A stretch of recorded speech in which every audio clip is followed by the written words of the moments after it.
Well, my name is Cameron Eglinton. I was raised in Westerly, Rhode Island, and I'm a mechanical engineer at the University of Rhode Island. I live in Narragansett currently. This is my abode.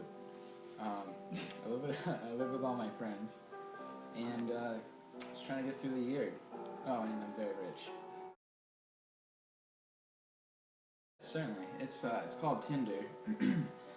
Basically, what Tinder is it's an application that tries to connect you with people in a certain radius around you. You can select how far you want to find people. You can go 100 miles, or you can go 20 miles. I chose 20 miles because 100 was just too far for me. If you look at my awesome form, you see where the Tinder app is. It's right there. And now, as you can see, you can say no to people or yes to people. You can click on their picture. It'll give you a little information about them. Hopefully this girl doesn't mind being on camera. Her name's Chloe. She is 18. She lives 19 miles away from me, and she was on 19 hours ago. As you can see also, we have no shared friends, nor do we have any shared interests. It's too bad. But you can look at people's pictures. I think you can have a maximum of 5. And this girl seems to have 3. She seems nice, so you are supposed to basically just decide yes or no based on just their looks, and maybe a very, very small biography that would be placed right under where it says status.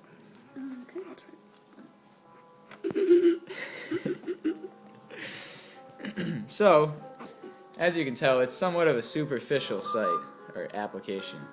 Do you ever do more than just liking their picture? Well, yes. When you get matched, up in the corner, if you can see through all those cracks, there's a little conversation bubble with a 1 next to it. If you click on that, it'll show you all your matches, and if you have a new conversation, the conversation bubble will light up blue. So I can tap on it. Now this girl I had previously said hey to, and she responded with hey. So now, I've broken the ice, hopefully. You can type whatever you want. But you just talk, there's nothing more than just talking? Well, you can do more than talk. You can try to meet up. It really depends on how your conversation goes. But you would normally just say hey, introduce yourself, and then try to start a conversation. I personally have had no luck. I'm not a very good conversationalist, and not a ladies' man. So, if you do have an excellent conversation, and one thing leads to another, and you decide to meet up, then you can meet up at, say, Charlio's or the movies, or go to the movies, or get pizza or anything, and just see what happens from there. So. And you haven't met up with anyone? No, I haven't. I feel like maybe it would be too creepy if I asked someone to meet up. I would probably have to talk to them for a while. Well, normally I'd ask how their day is. That didn't happen, or at least that didn't go over too well because most girls thought it was creepy. I'm just trying to make conversation, but apparently they didn't like that.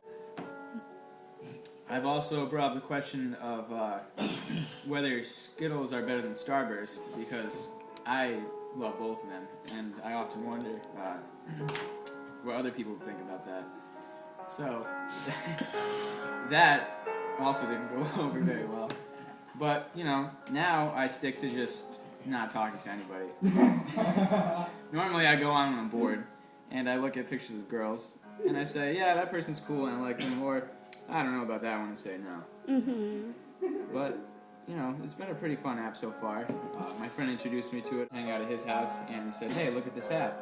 And I looked at it, and he had a whole bunch of matches. And I said, oh, cool, I want to try and see if I get any matches. So, I started using it, and I didn't get any matches for an entire week. So, I was kind of a beginner, I guess. But, now I have, I think, about 11 matches, so moving on up in the world. Nice. Well, thanks for telling us your story and your app today. Oh, no problem. Thank you for stopping by.